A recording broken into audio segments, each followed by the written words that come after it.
Hey guys, I'm Stephanie, and this is Steph's Stove.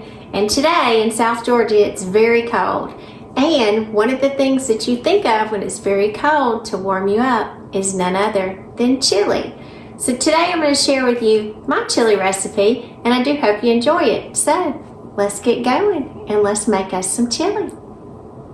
Alright, to start our chili recipe out, most chilies, just as usual, start out with meat. So I'm going to put my eye on medium heat, and for this recipe I'm going to be using deer meat. This is venison or deer hamburger that my husband got throughout the year. So I'm going to use 2 packages of it, and these are in 1.5 pound packages. So I'm going to use a total of 3 pounds of deer meat. We're going to get this ground off, and if you never had deer meat, it is so wonderful. It's very rich, very good for you, very lean, low in fat, and just delicious. I'm going to give my hands a quick rinse, and I'll be right back.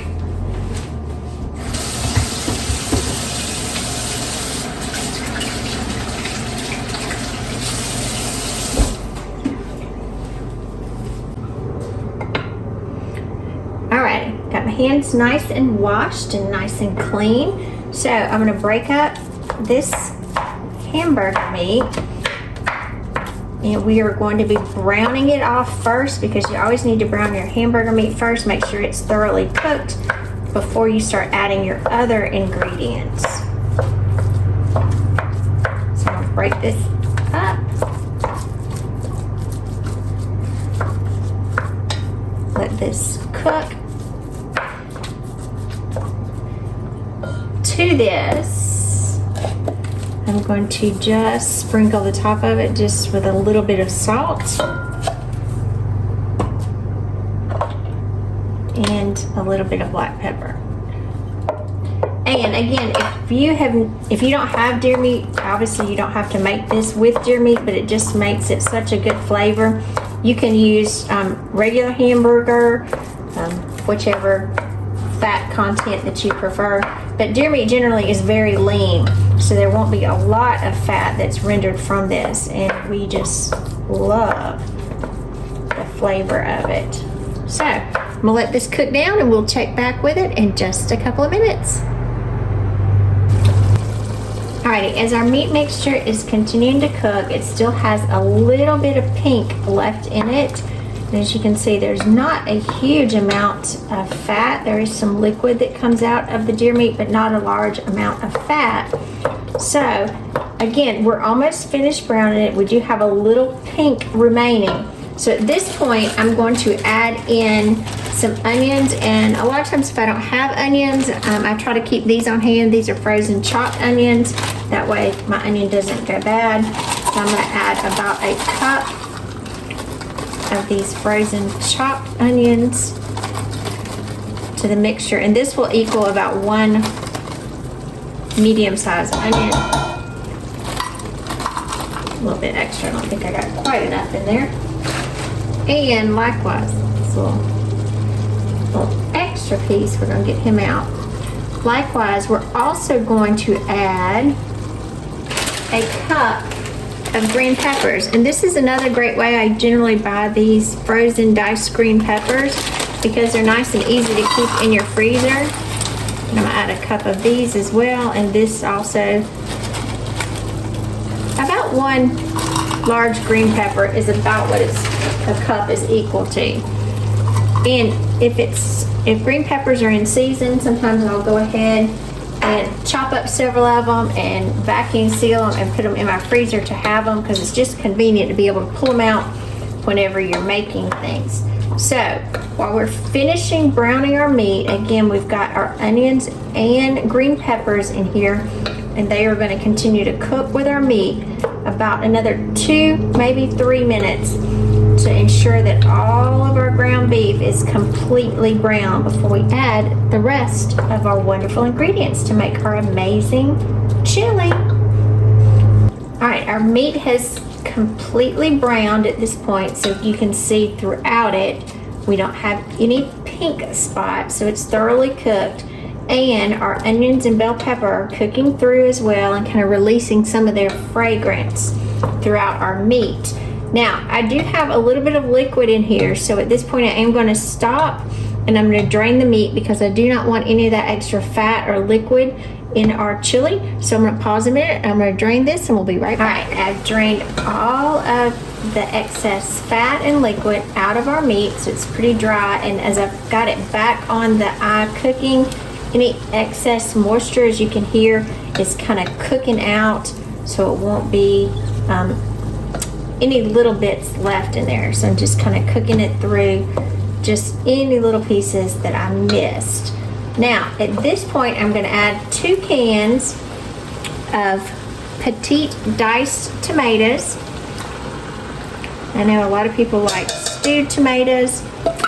That's just not something generally I add to chili. I just like the petite diced tomatoes. So, again, that's the way I make it. So, mostly about chili, it's about layering flavors. And so you generally are cooking one thing, waiting, adding the next thing. And this chili you're gonna see is really hearty. It has a lot of meat in it. It's a really great protein-based dish. It is just yummy. Minus, I guess, a little bit of the sugar from the onions. It's pretty much a protein meal. And delish. So we're gonna let this cook through for about 1 minute and let the tomatoes kind of blend in, and the juices will continue to come out from the tomatoes and infuse the meat.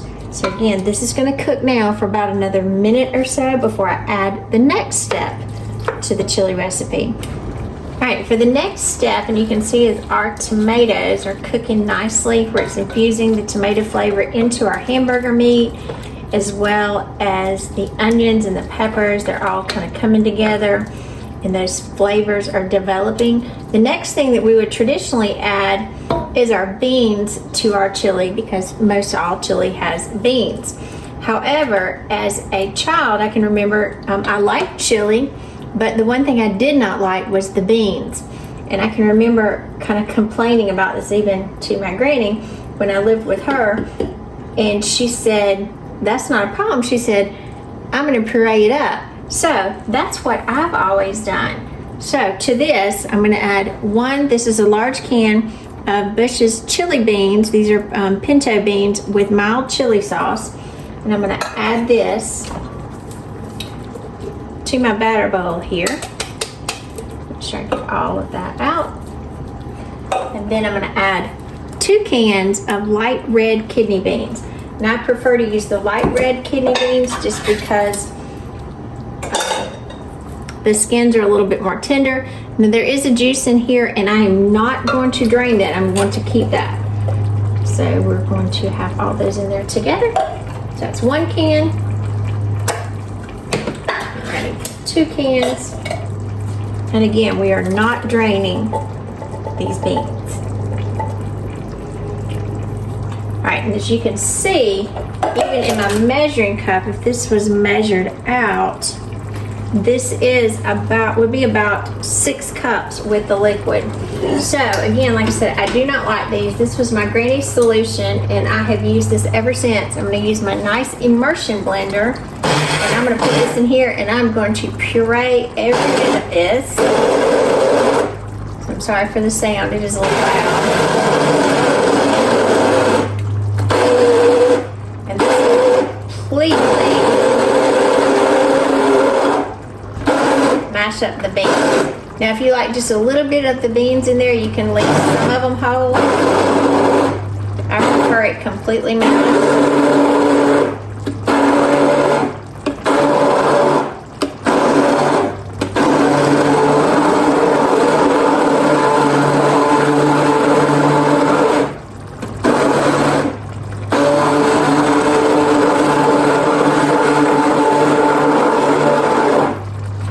Again, like I said, as a child, I personally, and I know a lot of kids are the same way, they don't mind the taste of it because we like that southwestern taste that's associated with chili. We just don't like all those big mouthfuls of beans.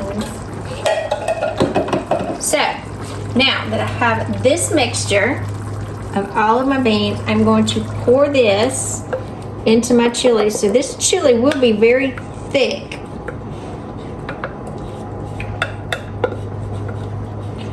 And actually, after it sits, the longer it sits, the thicker it will get. And this is not a soupy chili. It is very hearty. So I'm going to very carefully mix this together and incorporate all of the ingredients. Like I said, once my granny did this, she made it every time this way, and I thought, oh, game changer. I can eat chili again. I love it. And I have always made my chili like this. And I know, like I said, I lived with my granny for about a year before my husband and I got married. And that was one thing that he commented on when I would make chili. He said, oh, this is great. It's so thick and hearty. It's not, you know, just like I said, soupy. Like sometimes you get chili. I mean, that is just some thick chili. All right. Now we've got that blended in. We're getting a very full pot here. I'll move this to the side.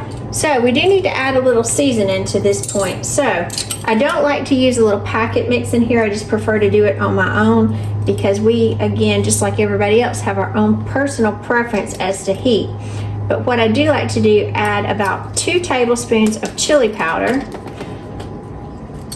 And again, this is kind of the general guideline. So 2 tablespoons of chili powder.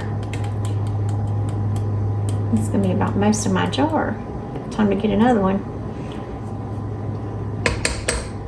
And then we're going to add 1 teaspoon, and that was 2 tablespoons. And this is 1 teaspoon of ground cumin. 1 teaspoon of ground cumin. And again, I'm not getting this exact. As you can see, I'm letting it overflow, in which that is fine. Now, this is going to be somewhat mild. It'll have a little flavor to it, but if you like it with a lot of flavor and a big kick, I would say at this point you could add some cayenne pepper to it. I keep this on the side so that you can add this individually without overwhelming the rest of my family, because I like it a little hotter than they do. And I'm also going to come in and just add a little bit of salt. So I'm going to add half a teaspoon of salt.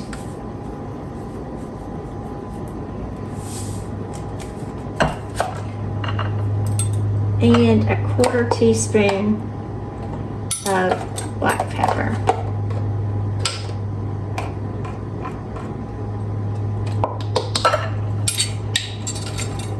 All right, and we are going to mix this up.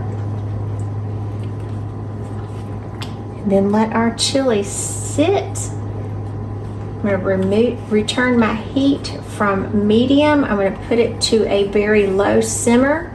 And it's going to simmer for about 30 minutes. I'm going to stir it ever so many minutes between, just to be sure that it's not sticking. But remember, chili is something, the longer it cooks on a low simmer, the more those flavors will intensify. So we've already got a good looking pot of chili that is smelling amazing. So again, we're going to turn that down to low. And let this simmer. I'm going to let it simmer uncovered. And again, every few minutes I'm going to come through and stir just to be sure that we're not sticking or burning. And then about 30 minutes, we'll be ready for some amazing chili. Our chili has been simmering for several minutes and it just looks amazing. Thick, hearty. I can't wait to taste it. So before I get ready to taste it and serve it, I am going to taste it myself to see if I need to adjust any of the seasonings, primarily to add any little salt or anything extra to enhance the flavors. So here we go. Oh, it's hot too.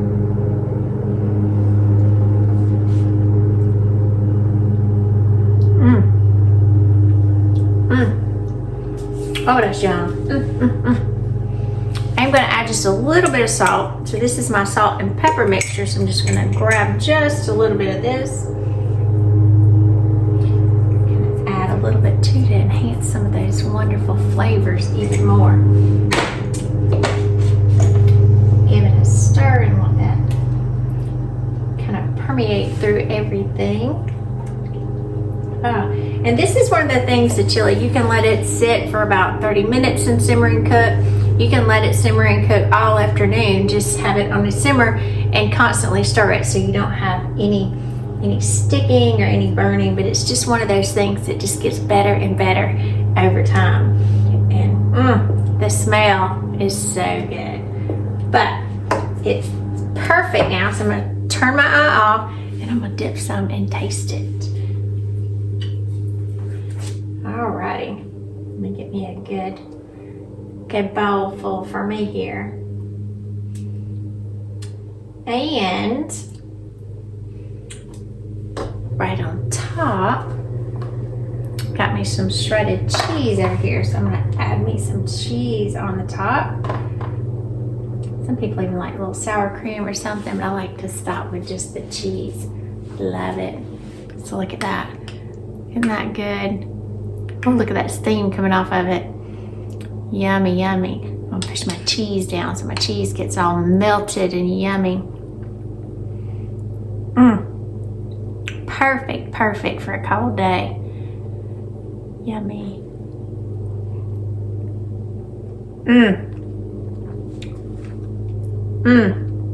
Going in again.